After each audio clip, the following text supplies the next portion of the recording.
Hey everyone, welcome back to the channel. In this quick and easy tutorial, I'm going to show you exactly how to make smoothstone in Minecraft, perfect for building cool structures or adding that clean, polished look to your base. If this video helps you out, make sure to drop a like and subscribe for more Minecraft tips. To start, you'll need cobblestone, one of the most common blocks in the game. Just grab your pickaxe and start mining regular stone. Cobblestone will drop instantly. Now open your furnace and place the cobblestone in the top slot. Then add fuel in the bottom wood, coal, or charcoal. All work fine. Let it smelt and boom. It turns into regular stone. Here's the trick. Take that stone and put it back in the furnace. Smelt it again, and this time you'll get smooth stone. That's all there is to it.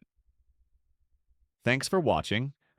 If this helped you, hit that like button, subscribe, and let me know what you're building with smooth stone in the comments below. See you in the next one. Happy crafting!